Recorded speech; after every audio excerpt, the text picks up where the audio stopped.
So we're here with Patrick Mulhearn. We're at the Louisiana Actors Expo 2011, and you work. Tell us what you do. You tell me. I am the Director of Studio Operations for Raleigh Studios, Baton Rouge at the Celtic Media Center. Awesome. So what does that mean? What do you do? I'm a glorified landlord. I run a really, really big studio. We got about 150,000 square feet of stage space, so you'd have to go as far east as Raleigh, North Carolina to find anything larger, and you have to go as far west as Albuquerque, New Mexico. So that is the biggest studio in Louisiana. It's the biggest studio in Louisiana. We get a lot of big films. Absolutely. Amazing. And what do you have any input on the creative side of things? What do you do there? Well, not really. I mean, we call ourselves uncredited producers because they come to town and they need help finding things. They need resources, whether it's building materials or it's people a lot of times. So we make a lot of recommendations. Okay, so that's good. So you make recommendations. How do you ever recommend actors or talent? Yeah, sure. Every now and then, especially they're always looking for good local talent, somebody who they're not going to have to pay a fortune to fly in or to house, So, yeah, no question. They like to ask us, who's good locally.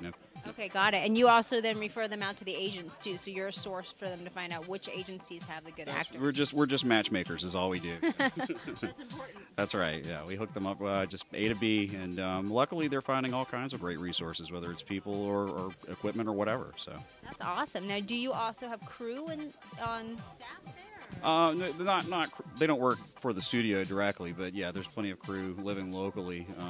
We're a bare bones operation. There's only about a dozen employees for the studio, but we have 30 different tenant companies that are on the lot that support the industry.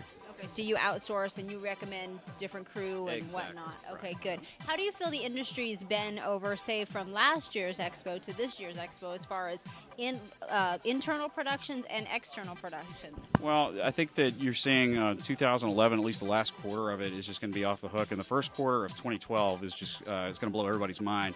I mean, the biggest productions on earth are coming to Louisiana right now, and it's not just features; it's TV series, scripted television series. Getting more TV. That's right. They're relocating to Louisiana, so we feel like we're in a good spot. It's only going to continue this way as long as the incentives stay intact, and I think everybody's really optimistic. That's great. And what about hiring local talent here? Do you think some of these new scripted television shows and bigger productions are going to start looking at us more seriously out here in Louisiana? It's all a numbers game, absolutely. They start looking at how much money they can save by hiring local, and not just by receiving an additional incentive, but when somebody is local, all the expenses of moving somebody here go way down. So there's no question they're on the lookout for good local talent. That's great. And any advice to our actors out there and TV land on what they can do to forward their careers? Well, one new thing that we just formed a trade association called the Louisiana Industry for Film and Entertainment. I would highly recommend getting involved with that, not only because it is to support the industry and to protect the industry and the lobby or whatever, but it's a good way to network. Can you say what that name is slowly? Sure, the Louisiana Industry for Film and Entertainment, or LIFE, and I think the website is www.life-la.org. Okay, perfect. So go there. That's it. That's all you got. Go there and sign up. Go there, sign up. That's it. Awesome. All right. Well, thank you so much. We appreciate it. All right.